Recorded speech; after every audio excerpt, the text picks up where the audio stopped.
So I'm here with Juan Pinilla, who is a flamenco singer who performed yesterday at the No a la Toma event. Juan, thank you very much for being here with me today. It's a great pleasure.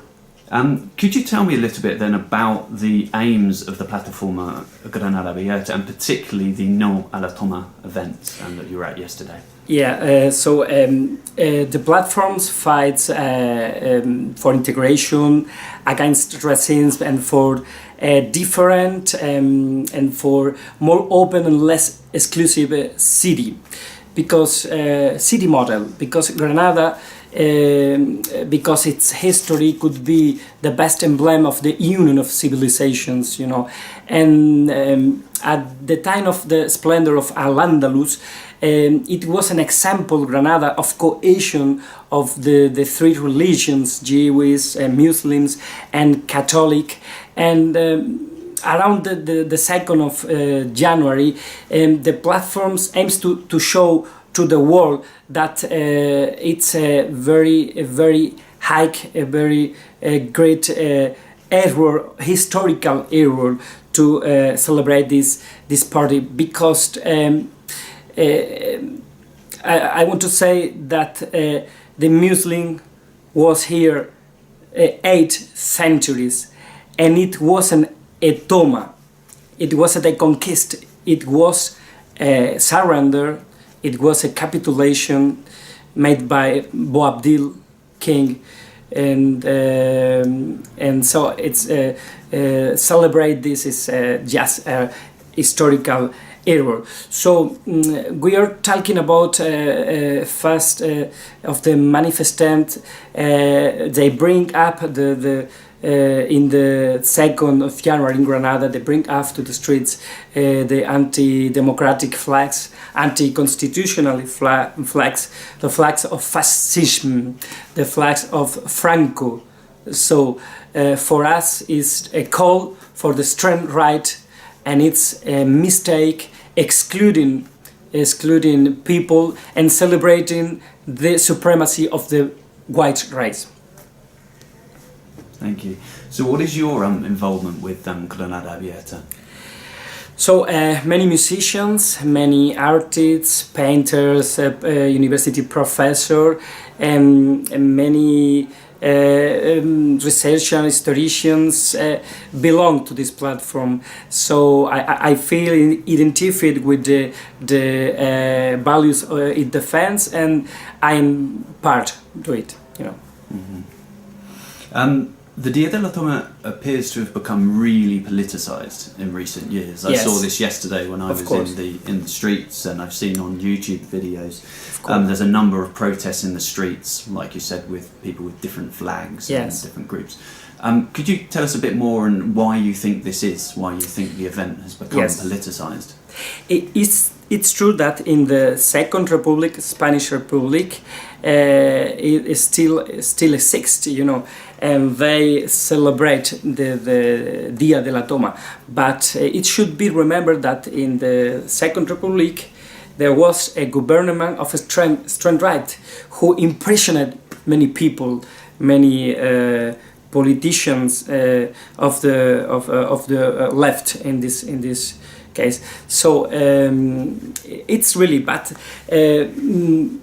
I can explain it because the fascism still exists.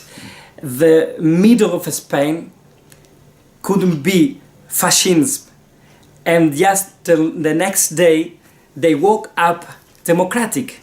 So they still exist, and there are many fascism, many ultra-nationalists, because this is ultra-Spanish nationalism. And we have a very high example, very recent example, in the election of Andalusia, where the extreme right gets results of the journal said 2 or 3 parliamentaries, and they have 13, you know. So I think it's in the society, and it's disinformation is anti-culturality. So and we say that Charles Darwin exists but they don't know it. So why then, Juan, do you think that ultra-right groups, nationalist groups, are using the Dia de la Toma event to protest their views? Yes, because during the dictatorship, the celebration Dia de la Toma was growing up, and because they hated the immigrants, the extreme right has won 13 parliamentaries because they claim against the immigrant. So Dia de la Toma is celebrating that the Moros, that Arabs going up of Spain, you know, they go to Africa, they go back to Africa, they say, you have to go back to the Africa, but they live here 8 centuries, I remember, 8 centuries more than Catholic people, you know. So it's a exclamation for the nationalism and the ultranationalism, Spanish nationalism, that they love. You know, I think it's because that. Mm-hmm. So why then do you think flamenco is an important part of the Noa la Toma event? You know, flamenco together jazz, it's a music of racial, cultural and religious mixtures and encounters, you know. And flamenco owes much to the Arabs who live here all these centuries and in the zone of the Iberian Peninsula, and also of the Harchas Mozarabic, also of the Jewish, of the Sephardist Jewish music, also of the influence of the Gypsies, Andalusian Gypsies, and Byzantine songs. So all this racial and cultural mixture is flamenco. Same jazz, you know, is so similar to jazz. So and from these blessed mixtures, flamenco is born, and therefore it's a music that in itself represents an integration. So I think it has to be here in the Noa la Toma. Why do you think it's helpful for that role of integration?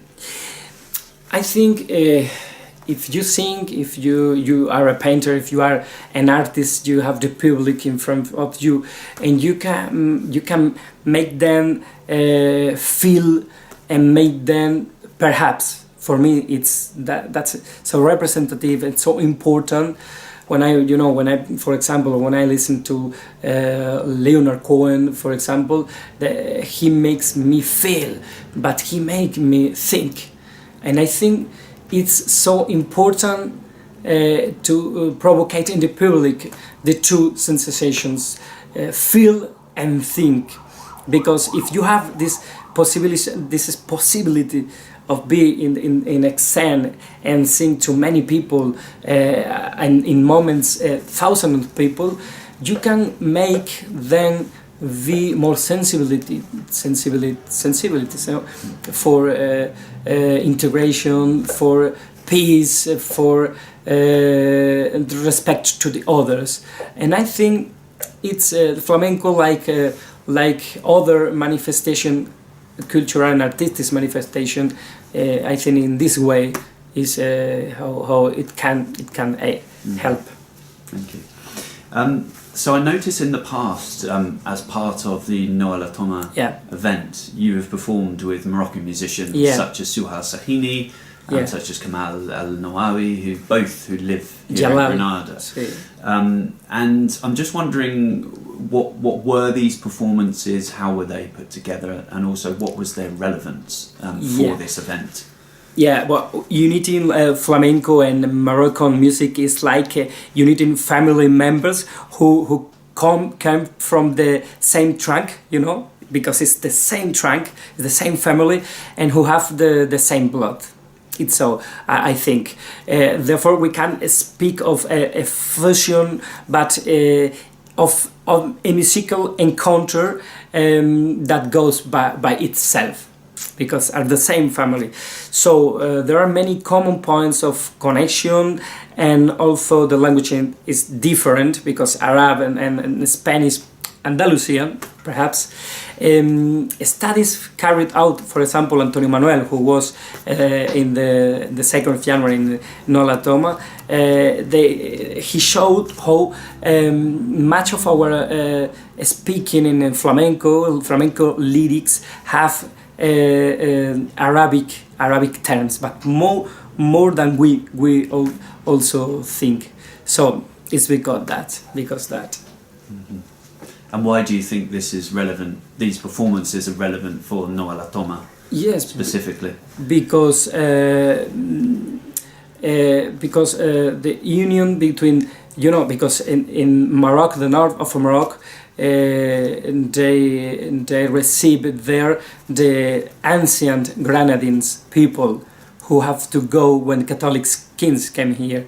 So, for example, Boabdil died in close to Essaouira, Fez, close to Fez, and I think they have found this exact place 1 month ago.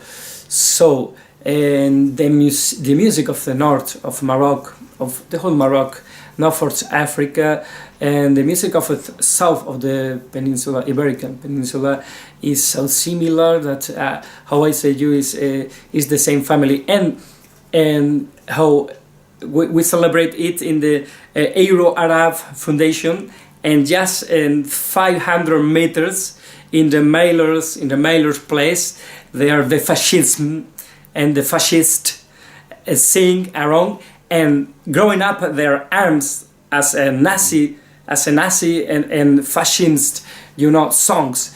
And it's horrible for the democracy. So how they are there, claim against the immigration, claims against the others. We are singing together, the brothers we have in the north of Africa and us, we're singing together in the Euro-Arab Foundation for the integration and for the peace.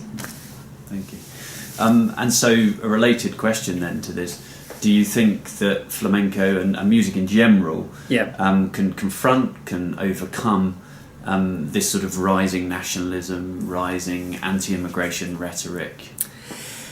Yes, because flamenco, I think it can be a vehicle, of this expression, important of cultural cohesion, and it's a privilege to be able to sing, how I said you, to an audience who can feel all you sing. Sorry, but es que he perdido un poco el hilo de lo que me has preguntado.